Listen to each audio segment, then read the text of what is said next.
కృపా కనికరం కలిగిన దేవా నీకు వందనాలయ్యా.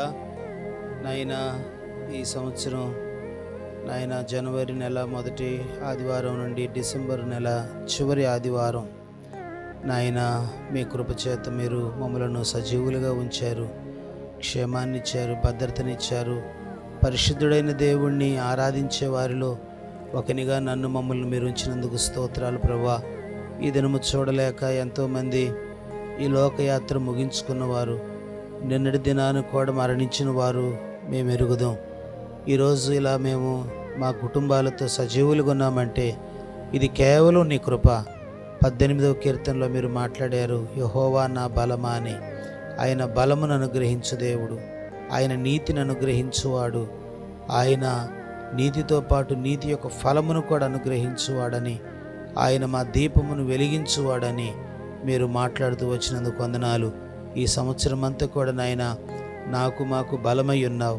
ఎన్నో మానసిక శారీరక పోరాటాల మధ్య పరిచర్యలో ప్రభా మా బలం మీరైనందుకు స్తోత్రాలు నాయన. నా తండ్రి, మానదిన జీవితాల్లో మీరు నా తండ్రి మా దీపమును వెలిగిస్తూ ఆరిపోకుండా ఎలాంటి పరిస్థితుల్లో కూడా నాయన ప్రజ్వరిలుటకు మీరు దయ చూపుతూ వచ్చినందుకు స్తోత్రాలు నాయన. నీ ప్రేమ, నీ కృప, మంచితనాన్ని బట్టి నా తండ్రి మీ నామాన్ని యొక్క ఉదయకాలం ఆరాధిస్తూ ఉన్నాను ప్రభువా. నా తండ్రి, అన్నిటికంటే ముఖ్యముగా నన్ను లోక మాలిన్యము నుండి, పాపము నుండి విమోచించటానికి పరలోకము నుండి రక్షకుడిగా దిగివచ్చి కలువరి శిలువలో నా కొరకు మా కొరకు ప్రాణం పెట్టారు, మా కొరకు అవమానపరచబడ్డారు, నలగొట్టబడ్డారు, మీ యొక్క రక్తమును ధారపోశారు, నా కొరకు మరణించి సమాధి చేయబడి తిరిగి లేచారు, మరలా తిరిగి రాబోతున్నారు. మీరు ఇచ్చిన రక్షణకు, చేసిన మేళ్లకు ఏమిచ్చి రుణం తీర్చుకోలేక నన్ను నేను తగ్గించుకుంటూ మీ నామాన్ని హెచ్చిస్తూ మా ప్రభువును ప్రియ రక్షకుడైన యేసు క్రీస్తు వారి మహోన్నత నామములో స్తుతి ఆరాధన సమర్పిస్తున్నాను తండ్రి, ఆమేన్. దేవుని వాక్యాన్ని చదువుదాం. పరిశుద్ధ గ్రంథంలో నుండి మత్తయి సువార్త, పరిశుద్ధ గ్రంథంలో నుండి మత్తయి సువార్త మొదటి అధ్యాయము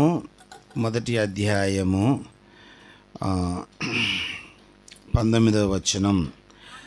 ఆమె భర్త అయిన యోసేపు నీతిమంతుడై ఉండి ఆమెను అవమానపరచనల్లక రహస్యముగా ఆమెను విడనాడ ఉద్దేశించెను. చాలమ్మా, చిన్న ప్రార్థన చేసుకుందాం. ప్రేమ కలిగిన మా తండ్రి, ఘనమైన దేవా, నీకు వందనాలు, స్తోత్రాలయ్యా.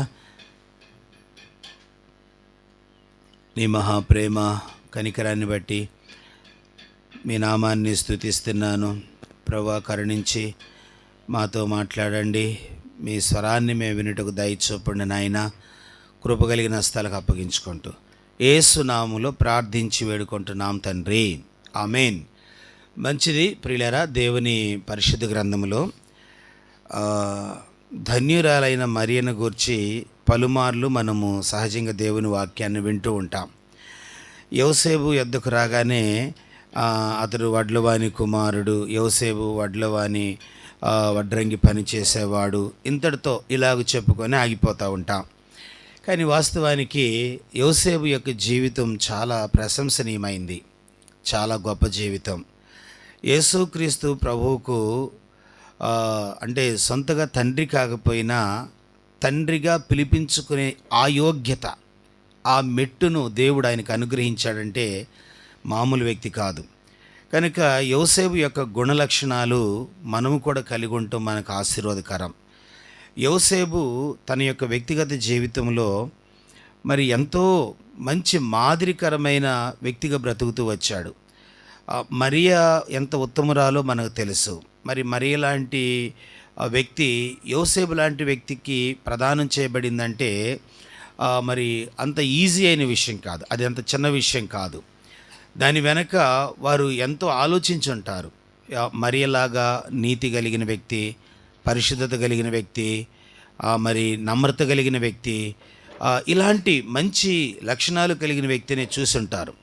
కనుక యోసేపు యొక్క జీవితంలో మనకు మత్తయి సువార్త ప్రారంభంలోనే కనబడుతుంది. మత్తయి సువార్త మొదటి అధ్యాయంలో ఆమె భర్త అయిన యోసేపు అనే మాటలు మనం చదువుతున్నాం. ఆమె భర్త అయిన యోసేపు.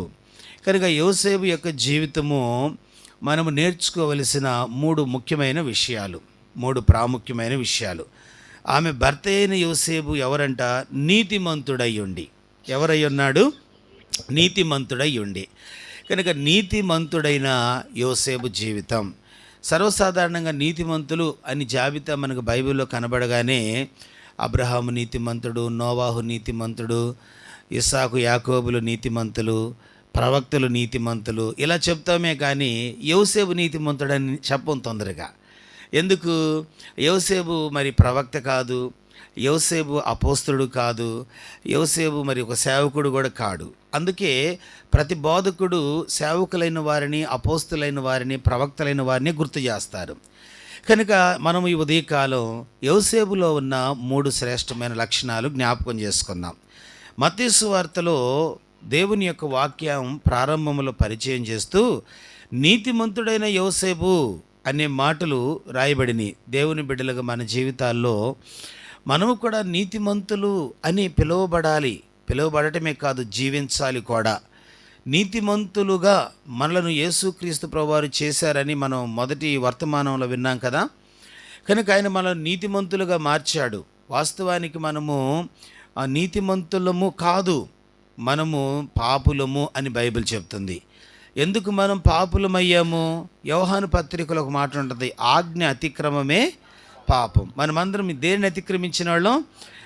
కొన్నిసార్లు ఉంటుంది, నేనే పాపం చేయలేదండి, నేను ఎవరిది దోచుకోలేదు, ఎవరిని ఒక మాట అనను అంటాం. అంటే పాపం అంటే ఇవే అనుకుంటాం. ఇవి మంచి లక్షణాలే కానీ పాపం అంటే అది కాదు.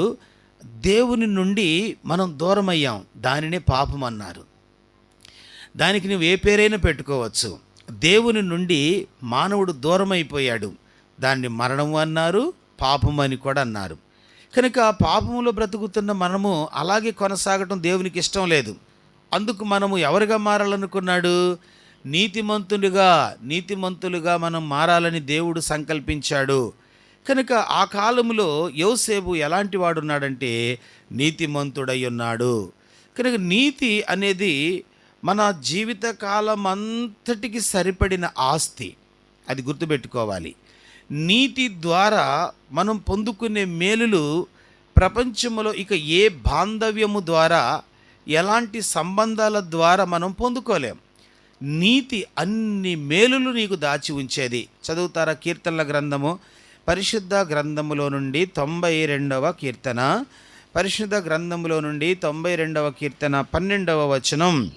నీతిమంతులు ఖర్జూర వృక్షము వలె మొవ్వ వేయుదురు, లెబానోను మీది దేవదారు వృక్షము వలె వారు. గమనించారా?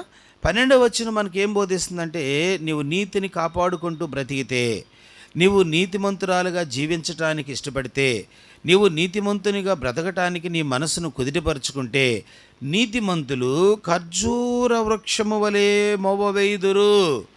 అంటే వారు ఎండిపోయేవారిగా ఉండరు, వారు కూలిపోయి కృంగిపోయేవారిగా ఉండరు, మొవ్వ వేసేవారు. ఒక చెట్టు చిగురిస్తుంది అంటే దాని మీనింగ్ ఏంటి, అర్థం ఏంటి? అది దానికి లైఫ్ ఉన్నది అని అర్థం. మోడు బారిపోయినది, ఎండిపోయినది అంటే అర్థం ఏంటి? దానికి భవిష్యత్తు లేదు అని అర్థం. ఇప్పుడు చెప్పండి, మొవ్వ వేయటం అంటే అర్థం ఏంటంటే భవిష్యత్తు ఉన్నది. నీతిమంతులకు క్రీస్తులో భవిష్యత్తు ఉన్నది. నీతిమంతుని కుటుంబానికి క్రీస్తులో భవిష్యత్తు ఉన్నది. నీతిమంతుని పిల్లలకు యేసుక్రీస్తులో భవిష్యత్తు ఉన్నది. కనుక నీతిమంతులు ఖర్జూర వృక్షంలాగా ఏం చేస్తారంట? మొవ్వ వేయుదురు.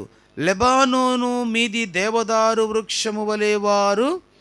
ఎదిగే వృక్షాన్ని దేనితో పోలుస్తున్న? దేవదారు వృక్షం. దేవదారు వృక్షం ఎలా ఉంటుంది? అది మామూలుగా ఎదగదు, చాలా ఎత్తుకు ఎదుగుతుంటుంది అనమాట. ఏదో 5 అడుగులు 6 అడుగులు కాదు, 10 అడుగులు 20 అడుగులు 50 60 అడుగులు ఎత్తుకు ఎదుగుతూ ఉంటాయి కదా.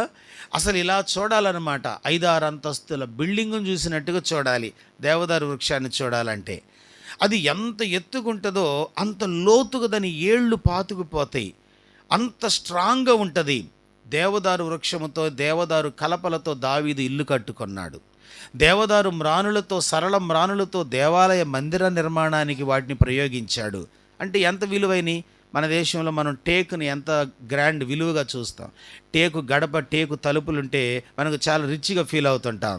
యెరూషలేములో దేవదారు, సరళమానులు, దేవదారు వృక్షాలు మామూలు విషయం కాదు. కనుక నీతిమంతులు దేనితో పోల్చబడుతున్నారు? దేవదారు వృక్షముల వలె వాళ్ళు పైకి ఎదుగుదురు. గమనించారా? నిన్ను ఎదిగింపచేసే నీతి, నిన్ను ఆకాశమంత ఎత్తుగా ఎదిగింపజేసే నీతిని మనం కలిగి ఉండాలి. 97వ కీర్తన చదువుదాం. పరిశుద్ధ గ్రంథము 97వ కీర్తన దేవుని యొక్క వాక్యముల నుండి 11వ వచనం. నీతిమంతునికి కలుగు, నీతిమంతుల కొరకు వెలుగును, యథార్థ హృదయుల కొరకు ఆనందమును విత్తబడి ఉన్నది.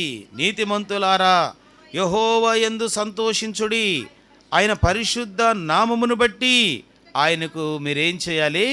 నీతిమంతులారా, మీరు ఎలాగుంటారంటే మీ కొరకు వెలుగున్నది, మీ కొరకు ఆనందం ఉన్నది. కనుక మీరు దేవుని మందిరములకు వచ్చి కృతజ్ఞతలు చెల్లించండి. ప్రభా, సంవత్సరం మొదలుకొని డిసెంబర్ వరకు, జనవరిలో మొదటి ఆదివారం మొదలుకొని డిసెంబర్ చివరి ఆదివారం వరకు మీ రక్తంలో నన్ను కడిగావు, మీ రెక్కల నీడలో భద్రపరిచావు, దుష్టుని బాణాల నుంచి నన్ను తప్పించావు, క్షేమాన్ని ఇచ్చావు. స్కూలుకి వెళ్ళేటప్పుడు, తిరిగి వచ్చేటప్పుడు, ఆఫీస్కి వెళ్ళేటప్పుడు, తిరిగి వచ్చేటప్పుడు, ఊరులకు వెళ్ళినప్పుడు, తిరిగి వచ్చినప్పుడు, మందిరానికి వెళ్ళి తిరిగి ఇంటికి వెళ్ళినప్పుడు, కనుక నాకు సహాయం చేశావు, నాకు భద్రతనిచ్చావు, నాకు క్షేమాన్ని ఇచ్చావు అంటూ ప్రభువుని నువ్వు స్తుతించాలి. కృతజ్ఞతలు చెల్లించే వ్యక్తిగా మనము బ్రతకాలి. కృతజ్ఞతలు చెల్లించే వారిగా ప్రియులారా మనము జీవించాలని దేవుని వాక్యంలో మనం చదువుతూ ఉన్నాం. పరిశుద్ధ గ్రంథంలో రాయబడింది, నీతిమంతుల కొరకు వెలుగును, యథార్థ హృదయుల కొరకు ఆనందమును విత్తబడి ఉన్నవి. నీతిమంతులారా, యెహోవా యందు మీరేం చేయండి? కనుక ఇన్ని మేలులు ఉన్నాయి కాబట్టి దైవజనుడు లేక యేసుక్రీస్తుకు తండ్రిగా పిలువబడిన యోసేపు చెప్పండి ఎలాగో బ్రతికాడంట? నీతిమంతునిగా బ్రతుకుతూ వచ్చాడు. ఏమండి, గమనించండి, నీతిమంతునిగా బ్రతకటానికి అతని పని తనకు అడ్డం కాలేదు, అతని సమాజం అతనికి అడ్డం కాలేదు, అతని బంధువర్గం తనకు అడ్డం కాలేదు, తన ధర్మశాస్త్ర విధానాలు తనకు అడ్డం చెప్పలేదు. నీతిమంతునిగా బ్రతకటానికి తాను చక్కగా ఇష్టపడ్డాడు. చాలాసార్లు మన జీవితంలో నా ఫీల్డ్లో నీతిగా ఉండటం కష్టం అండి. ఏమంటారు అంటే దాన్ని బట్టి మనం ఏమనుకుంటాం? నీతిని పక్కకి నెట్టి ఈ ఫీల్డ్ని ప్రేమిస్తాం, ఈ వర్క్ను ప్రేమిస్తూ ఉంటాం. అర్థమైందా?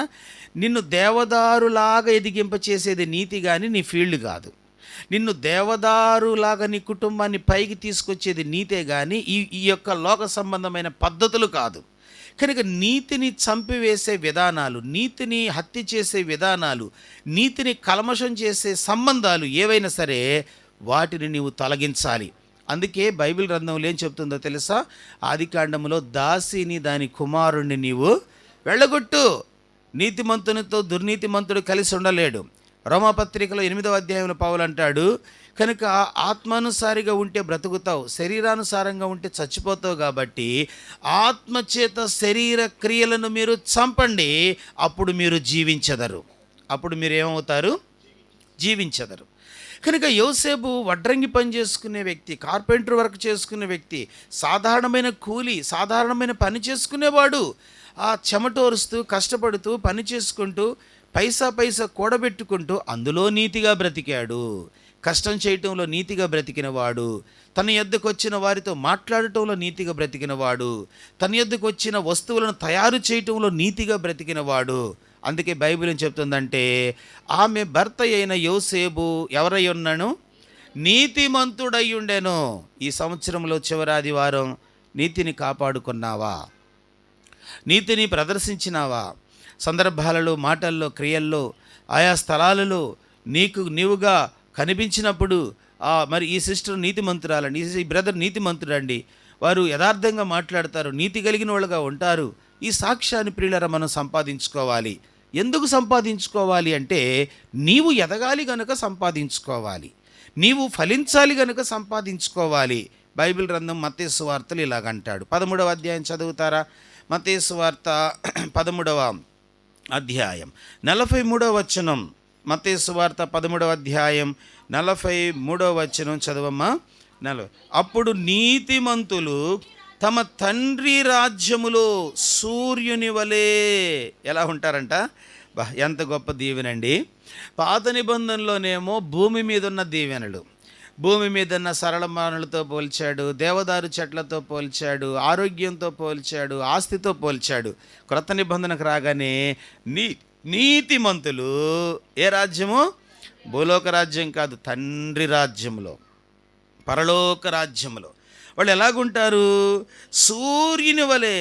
బాబోయ్, ఎంత గొప్ప ఘనత అండి. మనం అప్పుడప్పుడు అంటాం ముఖం వెలిగిపోతుంది అంటాం. అంటే అర్థం ఏంటి? ఎంత సంతోషమో. అంటే ఈ ముఖం వెలిగిపోవడానికి కారణం ఏంటి? ఏదో ఒకటి మేలు జరిగింది, ఏదో ఒక గొప్ప లాభం జరిగింది, ఏదో అనుకున్న దానికంటే ఎక్కువగానే లబ్ధి పొందావు. అందుకే ముఖం ఏమైపోతూ ఉంటుంది? మన ముఖం వెలిగితే, మన ముఖాన కాస్త సంతోషం ఉంటేనే ఎదుటి వాళ్ళు ఇట్టే పసిగడతారే. అసలు మన ముఖము, మనము సూర్యుని లాగా తేజరిల్లితే అది ఎంత అద్భుతం. కనుక సూర్యుని లాగా నీవు తేజరిల్లే వ్యక్తిగా మారతావు, సూర్యుని వల్లే నీవు తేజరిల్లే వ్యక్తిగా ఉంటావు. ఎవరికి భాగ్యము, ఎవరికి ధన్యత అంటే నీతిమంతులకు. దేవుని బిడ్డలుగా ఈ మధ్యాహ్న కాలం నీతిమంతునిగా బ్రతకటానికి అలవాటు చేసుకో. నీతిని దేవుడు నీకు ఇచ్చాడు. నీతిని నేను కొత్తగా సంపాదించింది కాదు. మొదటి వర్తమానంలో విన్నాం. చదువుతారా మరొకసారి? కొరింథీయులకు రాసిన పత్రిక 2వ పత్రిక 5వ అధ్యాయం. అపోస్తలుడైన పౌలు కొరింథీయులకు రాసిన 2వ పత్రిక 5వ అధ్యాయము 21వ వచనం. కొరింథీయులకు రాసిన 2వ పత్రిక 5వ అధ్యాయము 21వ వచనం చదువమ్మా.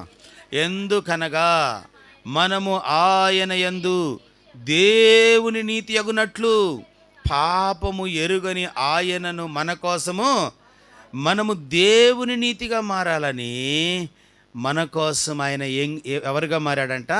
పాపమంటే ఎరగని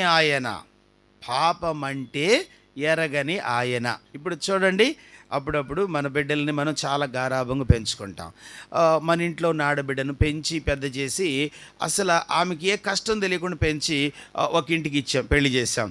అక్కడ ఒకటే కష్టాలు పడుతుంది అనుకోండి, మనకి వెంటనే ఏం గుర్తుంది? అసలు ఇక్కడ ఏ కష్టం తెలియకుండా పెంచానండి, ఇక్కడ ఏ పని తెలియకుండా పెంచానండి, ఇక్కడ ఏ ఇబ్బంది లేకుండా పెంచుకున్నానండి.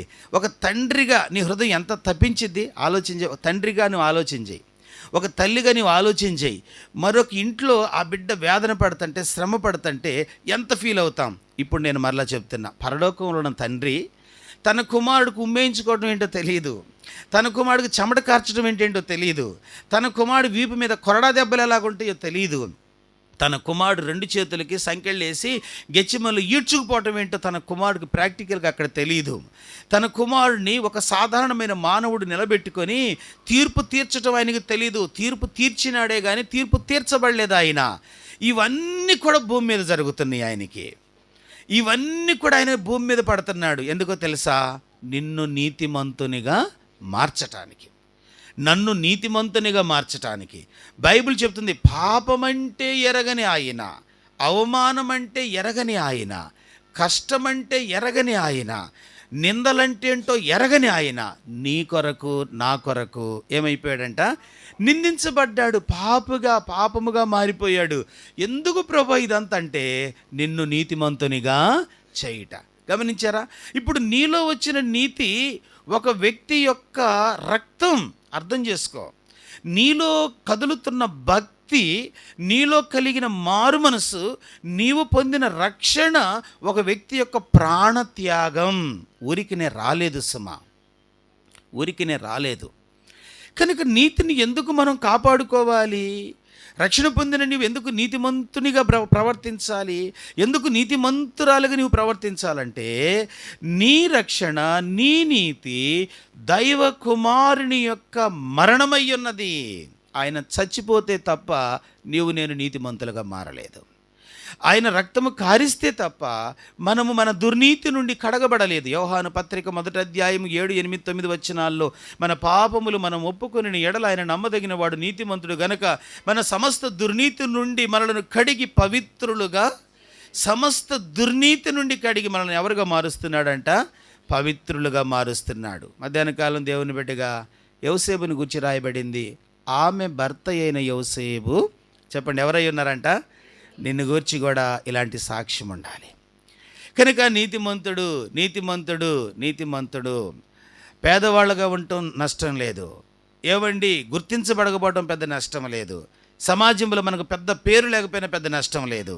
కానీ దేవుని మందిరములో దేవుని ఎదుట నీతిమంతులుగా ఉండకపోతే నష్టం, నీతిమంతులుగా బ్రతకపోతే నష్టం, నీతిమంతులుగా జీవించకపోతే నష్టం. యోసేపు మరి మనలాగా మంచి ఒక ఆఫీసర్ ఏం కాదు, లేక అతడు గొప్ప సంపాదన పరుడేం కాదు. రెక్కల కష్టం వడ్రంగి పని చేసేవాడు. ఆ కొంచెం పనిలోనే ఏం కాపాడుకుంటూ వచ్చాడు. అందుకే యోబు గ్రంథంలో ఈ మాట ఉంది, చదువుతారా? యోబు గ్రంథం 27వ అధ్యాయం, యోబు గ్రంథం 27వ అధ్యాయము 6వ వచనం. యోబు గ్రంథం 27వ అధ్యాయము 6వ వచనాన్ని చదువుదాం. నా నీతిని విడువక నేను గట్టిగా పట్టుకొందును, నా ప్రవర్తన అంతటి విషయములో నా హృదయము నన్ను. ఎంత మంచి మాట! యోబు అంటున్నాడు, నా నీతిని నేను విడువక దాన్ని గట్టిగా పట్టుకొందును. యోబు అంటున్నాడు. యోబు జీవితంలో ఎన్నో శ్రమలు వచ్చినాయండి. ఎన్ని శ్రమలు చెప్పండి. బైబిల్లో శ్రమలకు మాదిరి ఎవరంటే యోబునే.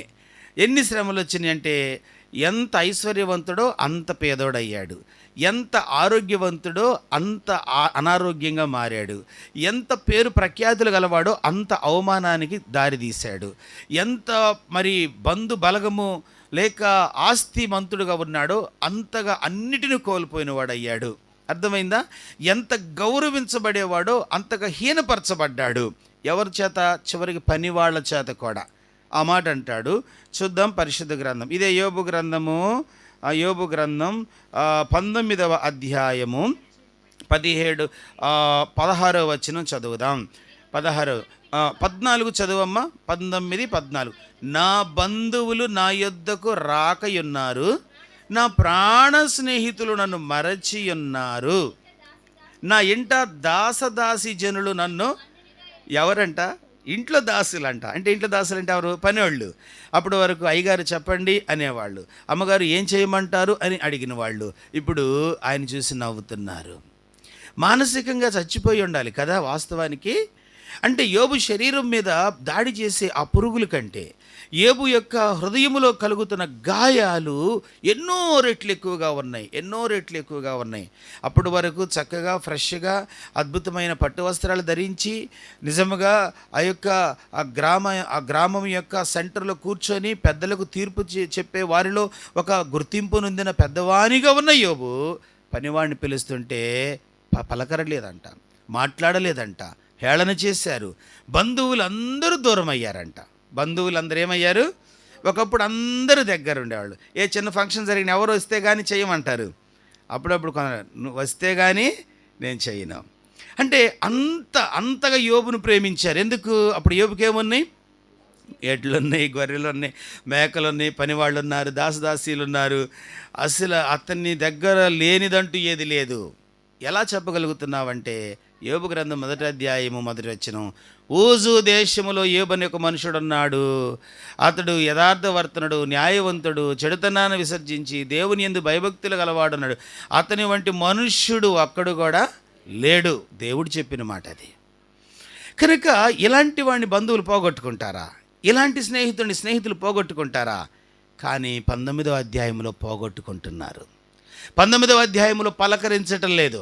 19వ అధ్యాయంలో కనీసం ముఖం చూయించటలే. ఒకవేళ మనలాంటి రోజులైతే ఫోన్ చేస్తే ఫోన్ కట్ చేసేవాళ్ళు. యోబు లాంటి వాడు ఫోన్ చేస్తే బ్లాక్ లిస్ట్లో పెట్టుండేవాళ్ళు ఆయన నెంబరు. యోబు లాంటి వాడు ఏదైనా మెయిల్ పంపిస్తే దాన్ని వాళ్ళు డిలీట్ చేసి పడేసేవాళ్ళు. యోబు లాంటి వాడు ఏదైనా కబురు పంపిస్తే లేడని చెప్పమనేవాళ్ళు. అలాంటి దయనీయ స్థితికి వెళ్ళాడే కానీ నీతిని మాత్రం వదులుకోలేదు. కనుక అందరూ వెళుతున్నా పర్వాలేదనుకున్నాడు, అన్నీ పోయినా పర్వాలేదనుకున్నాడు, గుర్తింపు మర్యాద గౌరవాలు లేకపోయినా పర్వాలేదనుకున్నాడు. కానీ తన జీవితంలో ఒకటి గట్టిగా పట్టుకున్నాడు, అదే నీతి. బైబిల్ ఏం చెప్తుందంటే, నేను నీతిని గట్టిగా పట్టుకొంటిని. నీతిని గట్టిగా పట్టుకున్నాడు కనుక ఏం జరుగుతుంది? నా నీతిని విడువక గట్టిగా పట్టుకొందును, నా ప్రవర్తన అంతటి విషయములో నా హృదయము నన్ను. ఎందుకు అంటే నీతి ద్వారా నేను మరలా చిగురించగలను. 92వ కీర్తన 17వ వచనం చదివారు కదా ఇందాక. ఖర్జూర వృక్షం వలె వాళ్ళు ఏం చేస్తారంట? మొవ్వ వేస్తారు.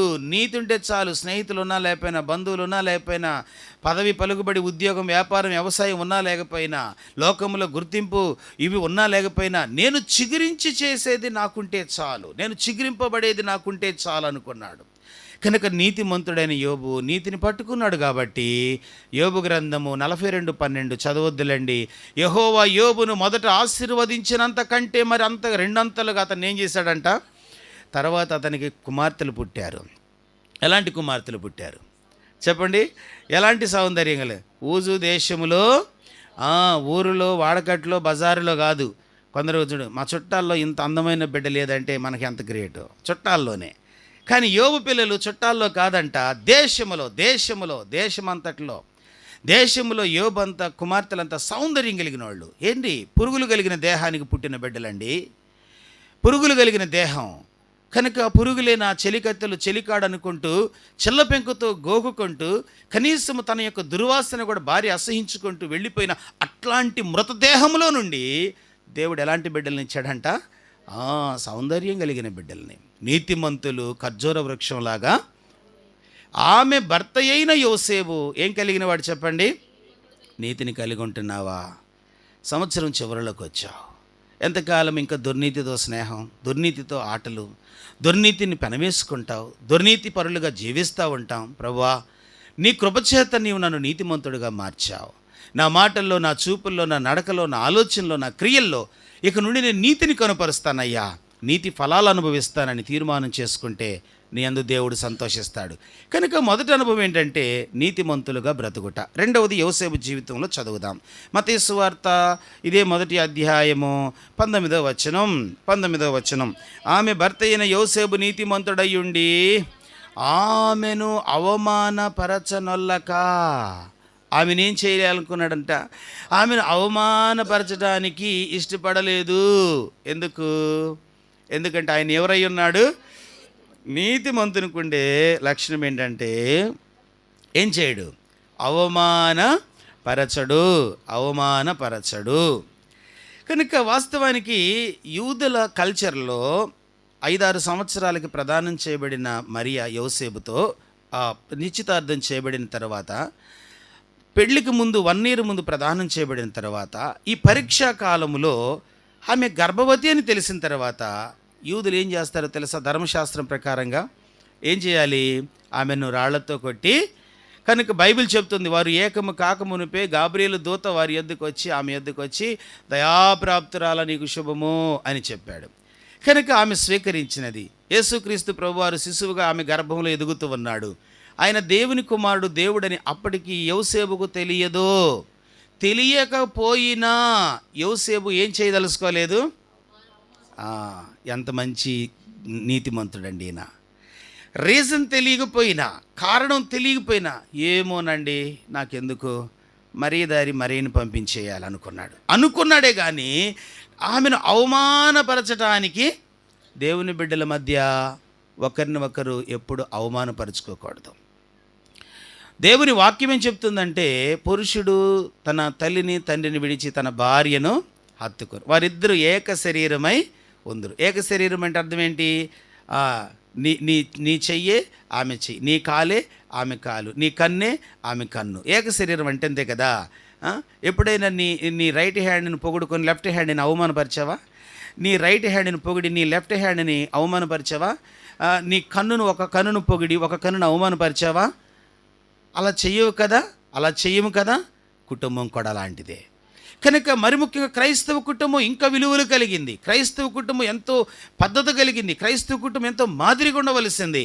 ప్రపంచానికి క్రైస్తవ కుటుంబమే పరలోకం. అర్థమైందా?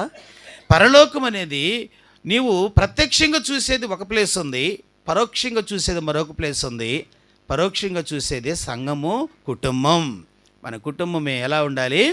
పరలోకం. దైవజనులు దానిలయ్య గారు, దేవినమ్మ గారు మంచి దంపతులు, జో గారు, జాషువా డానియల్ గారు, ది లేమన్ ఎవాంజలికల్ ఫెలోషిప్ సంఘ వ్యవస్థాపకులు. ఆయన యవన ప్రాయములోని రక్షణ పొంది ఒకానొక దినాన్ని తన రక్షణ సాక్ష్యం చెప్తూ ఇలాగన్నాడు, ఏనాడు నా అనుభవంలో మా అమ్మ మా నాన్న కీసులాడుకోవటం కానీ, వారు వీరిని కొట్టడం కానీ తిట్టుకోవటం కానీ నేను చూడలేదు అని సాక్ష్యం ఇచ్చాడంట. ఆ పుస్తకాలు చదువుతుంటే నిజంగా మనం ఎప్పుడు ఈ మెట్టుకు ఎదుగుతామా అనిపించింది. ఎప్పుడు ఇలాంటి భక్తి నేర్చుకుంటామా, ఎప్పుడు ఇలాంటి వారిగా మనం మారుతామా, మన కుటుంబం ఎప్పుడు ఇలాగ ఉంటుందా అనిపిస్తూ ఉంటుంది. దేవుని బిడ్డలుగా యోసేపు అదే కోవకు చెందినవాడు. యోసేపులో ఉన్న రెండవ అతి శ్రేష్టమైన లక్షణం ఏంటంటే మరియను ఏం చేయటానికి ఇష్టపడలేదంట, అవమానపరచడానికి ఇష్టపడలేదు. వాస్తవానికి అవమానం అనేది పాపమును బట్టి కలుగుతూ ఉంటుంది.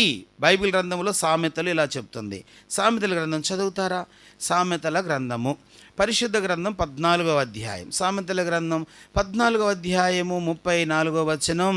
14వ అధ్యాయము 34వ వచనం. నీతి జనములు ఘనతకెక్కుటకు కారణము పాపము ప్రజలకు, పాపము మాత్రమే ప్రజలకేం తీసుకొస్తుందంట, అవమానం తీసుకొస్తుంది.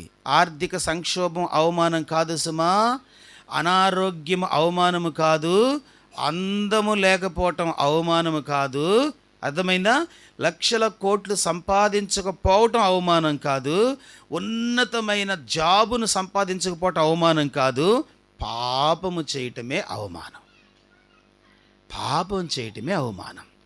కనుక నీతి జనములు ఘనతకెక్కుటకు కారణమగును. పాపము ప్రజలకు ఏం తీసుకొస్తుందంట, యోసేపు యొక్క సంసోనుకు దేన్ని బట్టి అవమానం వచ్చింది? పాపమును బట్టే కదా, పాపమును బట్టే కదా. ఆకానుకు దేన్ని బట్టి అవమానం? పాపమును బట్టే కదా. ఆకోరు లోయలోకి దించి రాళ్లతో కొట్టేశారు. సంసోను అద్భుతమైన శిరోజాలు కలిగిన వాడు, బలం కలిగిన వాడు. నిజంగా అతని యొక్క అభిషేక నాజీరు వెంట్రుకలు గొరిగించబడిని. అతడు ఒట్టివాడయ్యాడు, గుడ్డివాడయ్యాడు. ఆ దాగోను గుడిలో 2 సంకెళ్ళ చేత 2 స్తంభాలకు బంధించబడ్డాడు.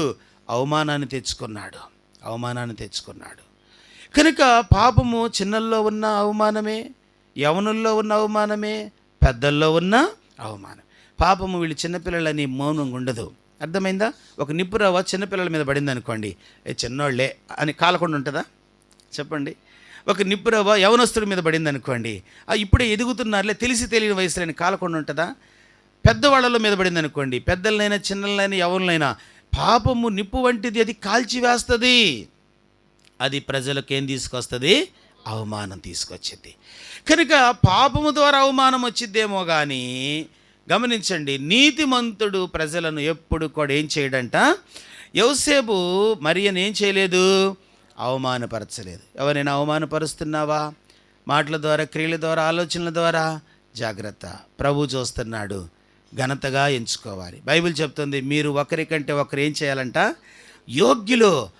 నాకంటే మీరు యోగ్యులు సిస్టర్, మీరు చాలా చక్కగా ఆరాధిస్తారు. బ్రదర్ మీరు సమయానికి వస్తారు, నాకంటే మీరు చాలా గ్రేట్. ఎప్పుడైనా అసలు అట్లాంటి ప్రైజ్లాడ్ అలాంటి పలకరింపులు జరిగినాయి అంటారా? అబ్బాయి అలాంటి తెలిస్తేగా. కనుక ఒకరికంటే ఒకరు యోగ్యులుగా, ఒకరికంటే ఒకళ్ళు మనం వ్యర్థమైన వాటి కోసం ఎంకరేజ్ చేసుకుంటాం కానీ ఆత్మ సంబంధమైన విషయాలు ఎంకరేజ్మెంట్ ఉండదు. అందుకే దైవికంగా ఎదగలేకపోతున్నాం, దైవికంగా వర్ధిల్లలేకపోతున్నాం. కనుక మనం ఒకరినొకరు ప్రోత్సహించుకుందాం, ఒకరినొకరు ప్రేమించుకోవాలి, ఒకరినొకరు క్షమించుకోవాలి. వారిలో ఉన్న మంచిని నీవు కనుపరిచే వ్యక్తిగా ఉండాలా, తెలియజేసే వ్యక్తిగా ఉండాలా. యోసేపు చూడండి, ఆమెను ఏం చేయదలుచుకోలేదు. అతనికి తెలుసు ఈమె ఇలాగో అని, కానీ ఆమెను అవమానపరచడానికి తాను ఇష్టపడలేదు. దేవుని బిడ్డగా మన జీవితాల్లో మనము ఎవరిని కూడా అవమానపరచకూడదు, ఘనముగా ఎంచుకుందాం. వారు నీకంటే తక్కువ చదువు, వారు నీకంటే తక్కువ సంపద, వారు నీకంటే తక్కువ జాబు, వారు నీకంటే చిన్న కుటుంబం, వారు నీకంటే పరిస్థితులు భిన్నం కావచ్చు, అయినా నీవు వారిని ఘనముగా ఎంచడం నేర్చుకోవాలి. కనుక ఎదుటిన్న వ్యక్తిని నీవు ఘనపరచడం నేర్చుకో, వారిని నీవు గౌరవించడం నేర్చుకున్న ద్వారా, చేయటం ద్వారా నీవు మరెక్కువగా దీవించబడతావు. అమెరికా దేశంలో మరి అనేక మంది ప్రెసిడెంట్స్లు వచ్చారు. తర్వాత ఒక దినాన అబ్రహాం లింకన్ కూడా ఆ దేశాన్ని పరిపాలించాడు. అబ్రహాం లింకన్ ఇలాగ వైట్ హౌస్లో ఒక మీటింగు, ఆ యొక్క మరి దేశంలో ఉన్న కుబేరులు వ్యాపారస్తులతో ఒక మీటింగ్ ఏర్పాటు చేశాడు. ఆ మీటింగ్లో మరి ప్రెసిడెంటే కదా మెయిన్ స్పీకరు, ఆయన నిలబడి మాట్లాడుతూ ఉన్నాడు. వాళ్ళల్లో ఒక వ్యక్తి ఇలాగనంట, అబ్రహాం లింకన్ ఏదో అదృష్టం కలిసి వచ్చి ప్రెసిడెంట్ అయ్యావు, నీ యొక్క స్థితి నీ తండ్రి ఏం చేసేవాడో నీకు తెలుసా? మీరు మా యొక్క ఆ బూట్లు తయారు చేసేవాళ్ళు, వాటిని కుడుతూ వచ్చేవాడు మీ నాన్న, అలాంటి వాని కుమారుడు నువ్వని ఒక్కసారి సభలో లేచి మాట్లాడాడంట. ఎందుకు? అబ్రహాం లింకన్ ఏం చేయాలనుకున్నాడు? ఈయన అవమానపరచాలనుకున్నాడు. అప్పుడు అబ్రహాం లింకన్ గారు అన్నారంట, ఇంత నిండు సభలో, ఈ వైట్ హౌస్లో, ఇంత గొప్ప వ్యాపారస్తుల మధ్య మా తండ్రి పేరు మీరు ఉచ్చరించినందుకు మీకు ధన్యవాదాలు అన్నాడంట. మా తండ్రి పేరు మీరు గుర్తు చేశారు అంటూ ఇంకేమన్నాడు తెలుసా? అయ్యా, మేము బూట్లు తయారు చేసేంత గొప్పవాళ్ళం కాదు, తయారైన బూట్లను కుట్టేవాళ్ళం మాత్రమే అని తగ్గించుకున్నాడు. ఆ సభలో ఉన్న వాళ్ళంతా 10 నిమిషాలు చప్పట్లతో మారుమోగింది. గమనించారా? అవమానపరచాలనుకుంటే ఘనపరచబడతాడు నీతిమంతుడు. నీతిమంతుడిని ఘనపరుస్తాడు దేవుడు. బాలును తన్నితే మరెక్కువగా స్పీడ్గా పైకి లేసినట్టు, గోడకు తగిలిన బాలు అదే వేగంతో మరల వచ్చినట్టు, నేలకు తన్నిన బాలు మళ్ళీ అదే వేగంతో పైకి వచ్చినట్టు, నీతిమంతుడిని అవమానపరిస్తే అతడు మరెక్కువగా ఘనపరచబడుతూ ఉంటాడు. దేవుని వాక్యములు యోసేపు ఏం చేయడానికి ఇష్టపడలేదు? మరియను ఏం చేయడానికి ఇష్టపడలేదంట? అవమానపరచడానికి ఇష్టపడలేదు. దేవుని బిడ్డలుగా ఇంకొక మాట చెప్పనా? అసలు యోసేపు కాదండి, మనలను దేవుడు అవమానానికి అప్పగించకుండా ఏం చేశాడో తెలుసా? యెషయా గ్రంథం 50వ అధ్యాయము 6వ వచనములో ఈ మాట రాయబడింది. యెషయా గ్రంథం 50వ అధ్యాయం 6వ వచనం, కొట్టువారికి నా వీపును అప్పగించితిని, వెంట్రుకలు పెరికివేయు వారికి నా చంపలను అప్పగించితిని, ఉమ్మివేయు వారికి, అవమానపరచు వారికి ఆయన తన ముఖాన్ని దాచుకోకుండా అవమానమునంతా తన మీదికి స్వాగతించాడు. ఎందుకో తెలుసా? నిన్ను ఘనపరచాలని, నిన్ను నన్ను నీతిమంతులుగా మార్చాలని. కొట్టేవారికి వీపునిచ్చాడు, పెరికి వేసేవాడికి గడ్డాన్ని అప్పగించాడు. కనుక అతడు ముఖాన్ని ఉమ్మివేసేవారికి ముఖాన్ని అప్పగించాడు. ఆయన ముఖాన్ని దాచుకోలేదు, వీపును దాచుకోలేదు. అవమానపరచు వారికి తనను తానేం చేసుకున్నాడంట? అప్పగించుకున్నాడు. గమనించారా? కారణాన్ని బట్టి అవమానం జరిగితేనే తట్టుకోలేం. కారణం ఉంది, అయినా దానికి ద్వారా వచ్చిన అవమానాన్ని మనం ఏం చేయలేం? తట్టుకోలేం. నేను ఈ పాపం చేశాను అందుకు అవమానం వచ్చిందని ఎదుర్కొంటావా? అబ్బాయి ఎదుర్కోవడానికి ఇష్టపడవు. కానీ ఏ పాపం చేయని దేవుడు, ఏ దోషం చేయని దేవుడు, ఏ నేరం చేయని దేవుడు, ఏ మచ్చలేని దేవుడు నిన్ను నన్ను ఘనపరచటం కొరకు, మనం నీతిమంతులుగా మార్చటం కొరకు ఆయన అవమానమునకు అప్పగించుకున్నాడు. రూతు గ్రంథం మనం చదువుతుంటే, బోయాజు రూతు తన పొలములో పరిగేరుకుంటూ ఉన్నప్పుడు పనివాళ్లతో ఒక మాట అన్నాడు. ఏ మాట అన్నాడు చెప్పండి?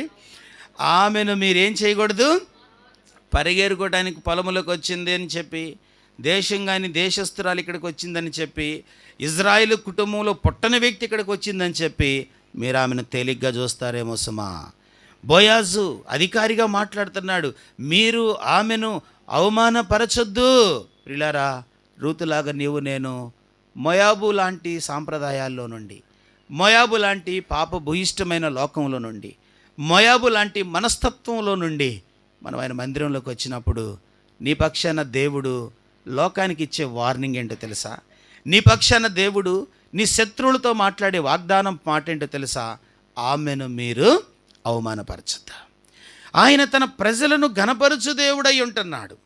యోసేపులో ఉన్న గొప్ప లక్షణం ఏంటంటే, మరియను ఆయన ఏం చేయలేదంట? మొదటి అనుభవం నీతిమంతుడు, రెండవది అవమాన పరచనివాడు, మూడవది చదవండి మత్తయి సువార్త పరిశుద్ధ గ్రంథములో నుండి మొదటి అధ్యాయము, మత్తయి సువార్త మొదటి అధ్యాయము 20వ వచనం.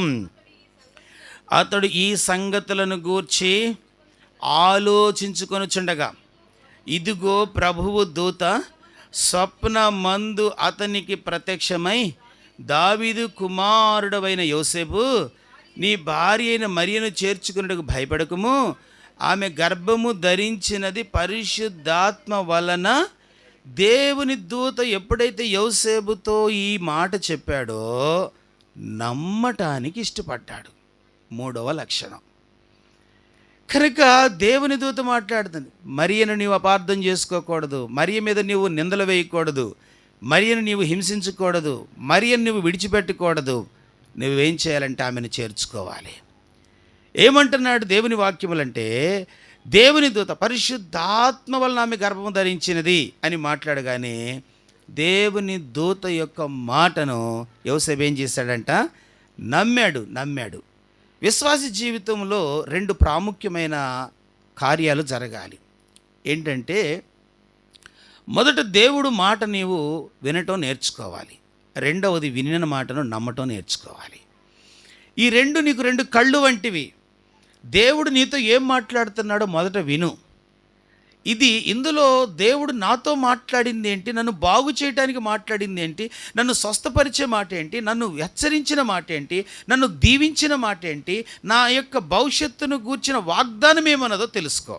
యోసేపు ఏం చేస్తున్నాడో తెలుసా? దేవుని దూత మాట్లాడితే మొదటగా విన్నాడు. వింటున్నావా?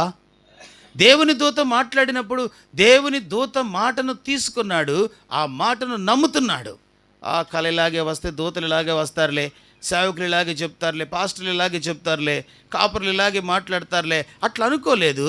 అతడు దేవుని యొక్క వర్తమానాన్ని విశ్వసించాడు, నమ్మాడు. ఎన్ని వర్తమానాలు విన్నావు ఈ 2025లో? 2025 జనవరి మొదటి ఆదివారం నుండి డిసెంబర్ చివరి ఆదివారం వరకు ఎన్ని వందల వర్తమానాలు వింటాం. ఆదివారం 2 వర్తమానాలు, బుధవారం బైబిల్ స్టడీ, శనివారం సంఘ ప్రార్థన, మొత్తం ఒక వారంలో 4 వర్తమానాలు, మరల మధ్యలో కుటుంబ ప్రార్థనలు, జ్ఞాపకార్థ కూటాలు, ఇంకొకటి కృతజ్ఞత కూటాలు, ఫోన్ల ద్వారా వర్తమానాలు. ఇవి చాలా అన్నట్టు మళ్ళీ టీవీలో వర్తమానాలు కదా. కనుక ఎన్ని వర్తమానాలు, ఎన్ని విన్నావు? యోసేపు ఒకే ఒక వర్తమానం విన్నాడు, ఆ వర్తమానాన్ని నమ్మాడు. యోసేపులో ఉన్న గొప్ప లక్షణం ఏంటంటే నమ్మటానికి ఇష్టపడ్డాడు.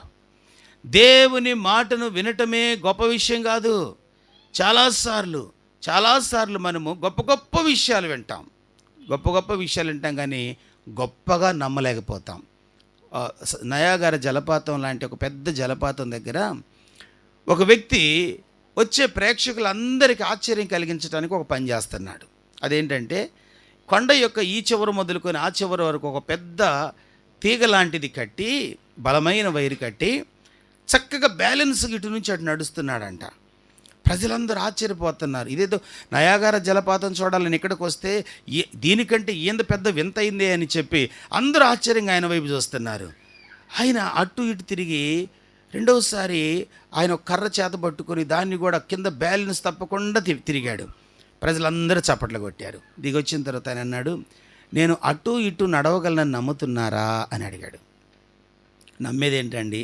మా కళ్ళ ముందే మీరు తిరిగారు, మా కళ్ళ ముందే మీరు అటు ఇటు కనీసం చేతిలో ఉన్న కర్ర కూడా అటు ఇటు తొనగకుండా చక్కగా బ్యాలెన్స్ చేస్తూ నడిచారు, మీరు ఖచ్చితంగా అటు ఇటు నడవగలరు, మేము నమ్ముతున్నాం అన్నారంట. అప్పుడు ఆయన అన్నాడు, అలాగైతే మీలో ఒకళ్ళు రండి, నేను నా భుజాలపై ఎత్తుకుంటాను, మిమ్మల్ని అటు తీసుకెళ్తాను అన్నాడంట. ఆ మాటకు జలపాతాన్ని చూస్తున్నారు, ఆయన ముఖం చూస్తున్నారు, ఆ శబ్దాన్ని చూస్తున్నారు, ఆయన ముఖం చూస్తున్నారు. ఒక్కళ్ళు ముందుకు రారే, ఏమో ఒకవేళ స్లిప్ అయితే, ఏమో ఒకవేళ పొరపాటున ఏదైనా జరగరాంది జరిగితే, బాబోయ్ ఎందుకు వచ్చిన గొడవ. కనుక ఎవ్వరు ముందుకు రాలేదు. ఒక వ్యక్తిని గమనించండి, ఆ వ్యక్తిని వ్యక్తిగా నమ్మటం వేరు, ఆ నమ్మకాన్ని నీ అనుభవంలో నమ్మటం వేరు. అర్థమైందా ఈ మాట? ఆ మాటను నీ అనుభవంలో నమ్మటం వేరు. దేవుడు నీతో మాట్లాడిన మాటను నీవు నమ్మాలి. ఏది పడితే అది నమ్మటం కాదు.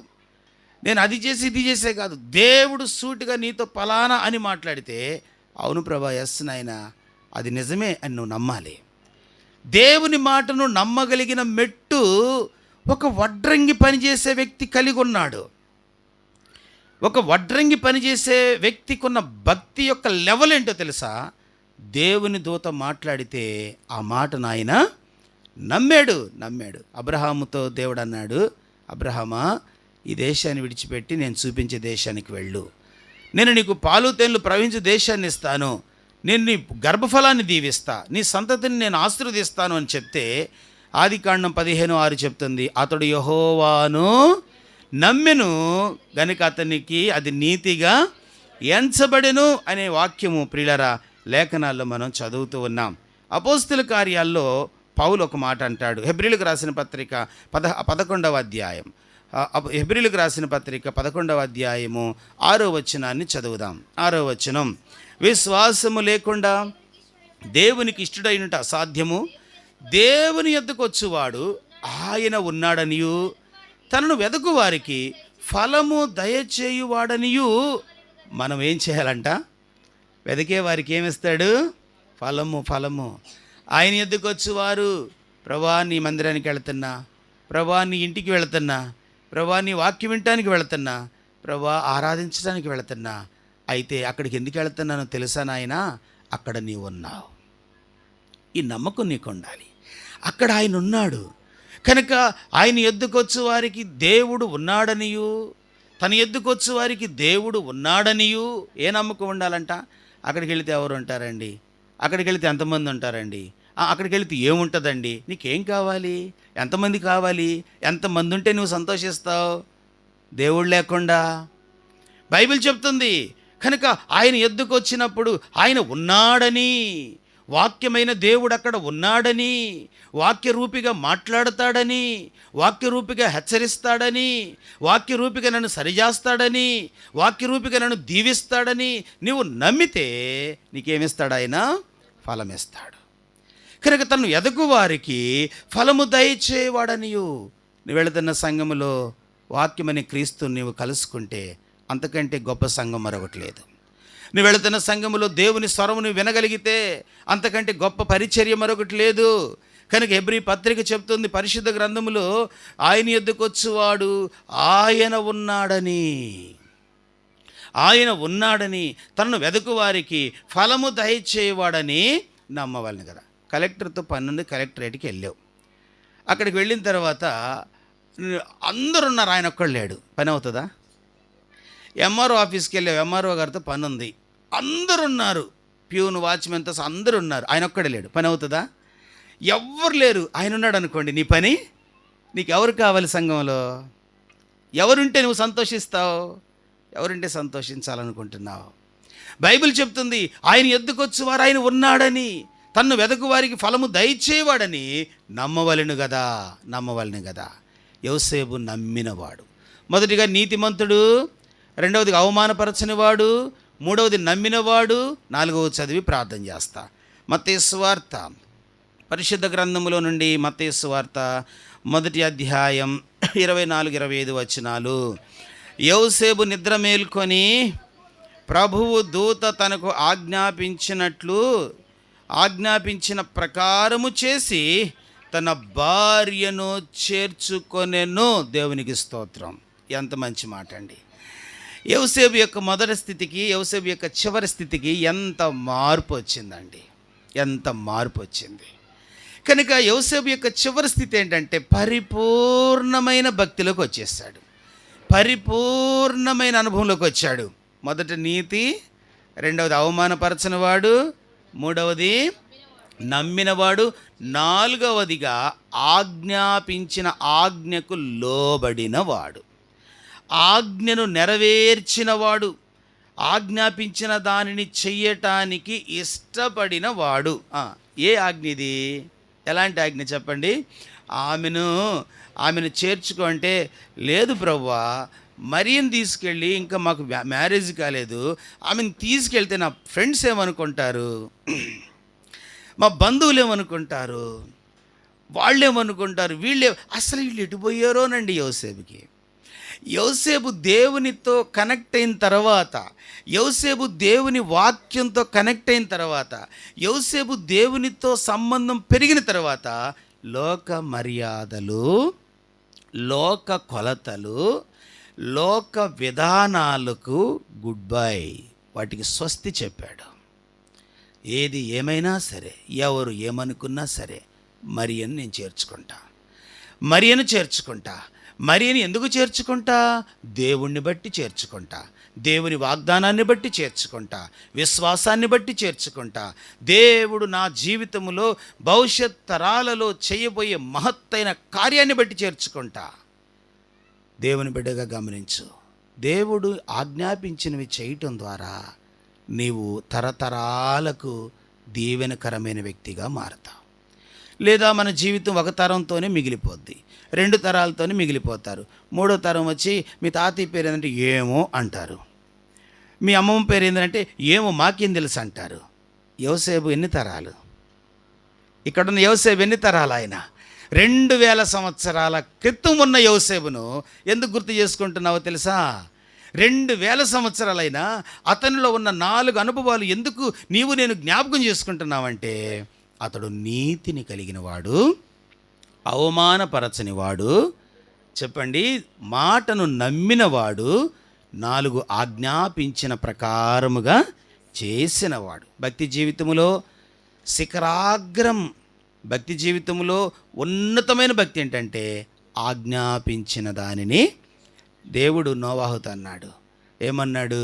భూమి మీదకి జలప్రళయం తీసుకొస్తున్నాను కనుక నువ్వు ఒక పని చేయి, చితీసారకం రాను తీసుకొచ్చి అరలుగా 3 స్టేర్లుగా ఓడను కట్టు, ఆ ఓడలోకి అందరినీ చేర్చు, పక్షులు, పశ్చాదులు, మృగాలు అన్నిటినీ చేర్చు, భూమిని నేను నాశనం చేయబోతున్నాను. ఏమండి, ఇది చిన్న పని? ఒక పెద్ద బోయింగ్ విమానం కంటే విశాలమైన, ఇంత పెద్ద విమానం కంటే పెద్ద సైజులో ఉన్న ఈ ఓడను చెక్కలతో నిర్మించటానికి మిషనరీ ఏముందంటారు? అసలు గొడ్డళ్ళు, కత్తులు, కటారాలు, ఆయుధాలు కనీసం ఉన్నాయంటారా? ఒకవేళ ఉంటే వాటితో ఎన్ని సంవత్సరాలు ఏ చెట్టు పడితే ఆ చెట్టు నరకకూడదు. ఆదికాండం మీరు 6వ అధ్యాయం చదివితే, చితీసారకం రానుతో మాత్రమే నీవు ఓడను చేయవలెను. చితీసారకం రాను ఎక్కడుంటుంది, ఎక్కడ తేవాలి, సైజ్ ఎంత, ప్రతి యొక్క చెట్టును నరకటం ఏంటి, పర్వతం మీద లాక్కొని రావటం ఏంటి. 3 బిడ్డలు, షేము, హాము, యాపేతులు, వాళ్ళు ఎంత మంచి బిడ్డలండి. తండ్రిని ఎంత ఫాలో అయ్యారంటే వాళ్ళు, ఏంటి నాన్న పిచ్చం పట్టిందా, ఇల్లు కట్టుకుందామంటే సహకరిస్తాం కానీ ఓడ కడతానంటావేంటి, ఇంటికంటే పెట్టుబడి పెడతాను కానీ మందిరం అంటావేంటి. మన సొంత ఇష్టాలకైతే ఏదైనా త్యాగం. దేవుని పని అంటే అమ్మది ఓడయ్యా, దానికి మనతో కాదు, కష్టం ఓడది. భక్తిలో శిఖరాగ్రమైన ఒకే ఒక మెట్టున్నది, అదేంటంటే ఆజ్ఞాపించినది చేయటం. కనుక దేవుడు నోవాహుకు ఆజ్ఞాపించాడు, వెళ్ళాడు, చక్క మొద్దులు నరికొంటాడు, దూలాలు నరికొంటాడు, వాటిని మోసుకొచ్చారు, ఈడ్చుకొచ్చారు. వారు తీసుకురావటం, నోవాహు భార్య మరి వాళ్ళకు వంట చేసి పెట్టిందేమో, నోవాహు యొక్క కోడళ్ళు ఆ కంపలన్నీ నరికొంటారేమో, వాటిని వాళ్ళ చేతులతో సహాయపడి ఉంటారేమో. ఓడను వారు అరలుగా కడుతుంటే ఆ పిచ్చి మనుషులు, భయం లేని మనుషులు, ఏంటి వింతైన కట్టడం, ఏంటి వింతైన పని, ఎందుకు ఇలా చేస్తున్నారు, వాళ్ళు అందరూ వచ్చి అవమానపరిచుంటారు, హేళన చేస్తుంటారు, నవ్వుంటారు, ఇదేంటి. కనుక నోవాహు ఆ దినాల్లో పిచ్చోడైపోయాడు. నోవాహును బట్టి కొడుకు షేము, హాము, యాపేతులు కూడా ఆ యూత్ సమాజంలో వాళ్ళు కూడా పిచ్చివాళ్ళుగా అయిపోవటానికి ఇష్టపడ్డారు. ఎందుకంటే ఆజ్ఞాపించింది చేయటమే మాకు కావాలనుకున్నారు.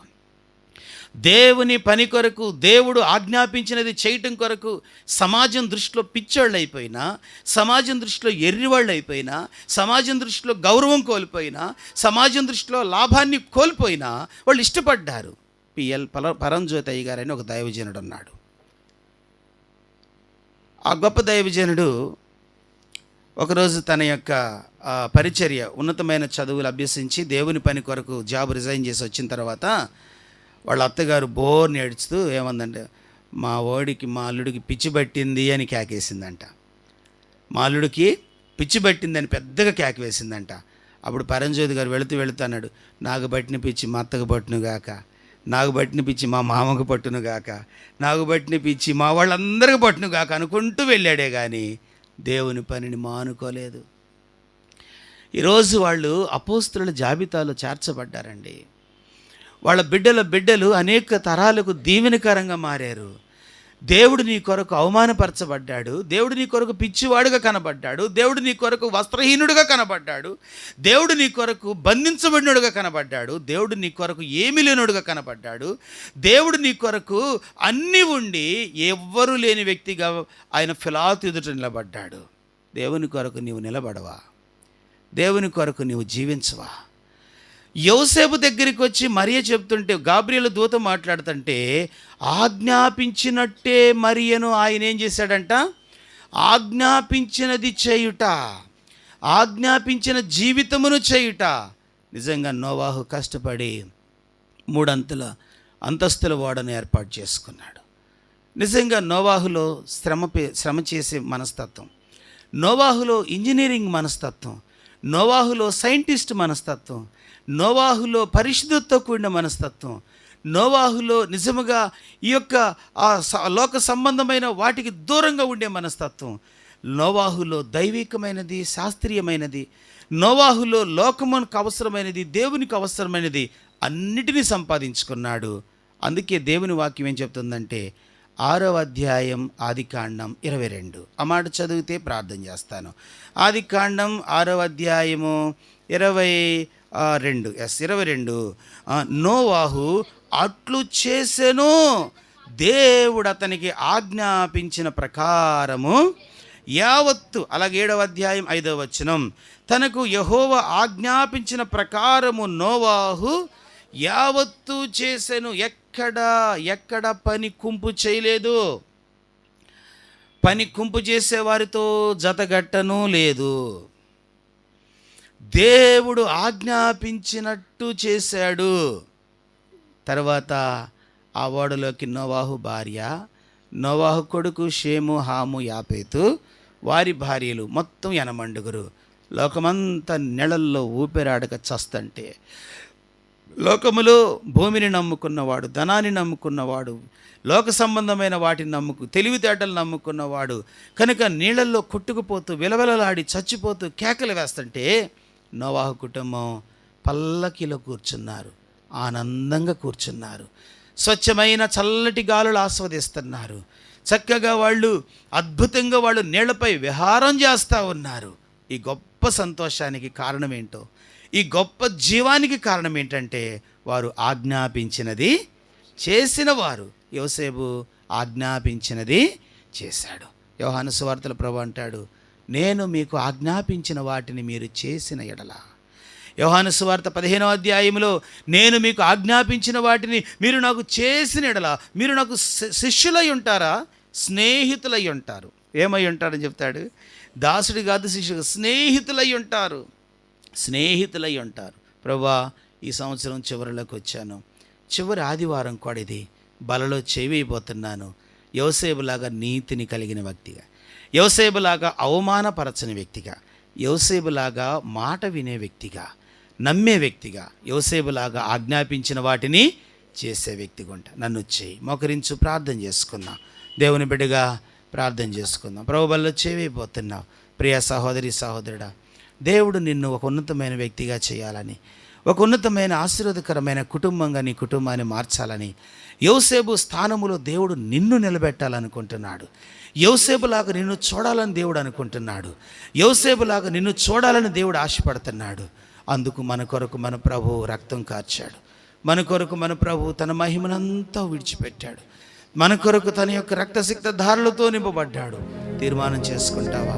ప్రభువా, ఈ యొక్క మధ్యాహ్న కాలం నేను యోసేపులా బ్రతుకుతానయ్యా, నేను కూడా యోసేపులాగా నీతిని కలిగి ఇంకా నేను ఎవరిని అవమానపరచనయ్యా, నేను ఇంకెవరిని అవమానపరచనయ్యా, నేను చెప్పిన మాట వినే వ్యక్తిగా ఉంటాను, విశ్వసించే వ్యక్తిగా ఉంటాను, ఆజ్ఞాపించిన ప్రకారము జీవిస్తానయ్యా. ఈ సంవత్సరంలో ఎన్నో ఆజ్ఞలు నేను విస్మరించా, నీవు సేవకుల ద్వారా ఎన్నో ఆజ్ఞాపించావు, నేను పట్టించుకోకుండా తిరిగిన, పట్టించుకోకుండా బ్రతికిన, పట్టించుకోకుండా జీవించిన. అందుకే నష్టాలు, కష్టాలు, రోగాలు, అవమానాలు, ఎదుగుదల లేని పరిస్థితులు నాకు దాపరించినాయి. నన్ను క్షమించిన ఆయన, నీవు ఆజ్ఞాపించి నీ చేస్తానయ్యా, ఆజ్ఞాపించినట్టు బ్రతుకుతానయ్యా, నన్ను సిద్ధపరచని ప్రభువుని అడుగు. దేవుడు నిన్నొక యోసేపులాగా, దేవుడు నిన్నొక నోవాహులాగా, దేవుడు నిన్నొక అబ్రహాములాగా చూడాలనుకుంటున్నాడు. ఒక శ్రేయస్కరమైన వ్యక్తిగా నిన్ను చేయాలనుకుంటున్నాడు. ఒక దీవెనకరమైన కుటుంబంగా నిన్ను మార్చాలనుకుంటున్నాడు. ప్రార్థన చేసుకుందాం. ప్రభువా, నన్ను దాటి వెళ్ళొద్దు, నా కుటుంబాన్ని దాటి వెళ్ళొద్దు, మమ్మల్ని నూతనపరచు అని ప్రభువుని అడుగు. దేవుడు అలాంటి ఉన్నతమైన కృపలతో మనం నింపునట్లు ప్రభు పాదాలు పట్టుకుందాం. ప్రార్థనాపూర్వకంగా అలాగే ఉండండి.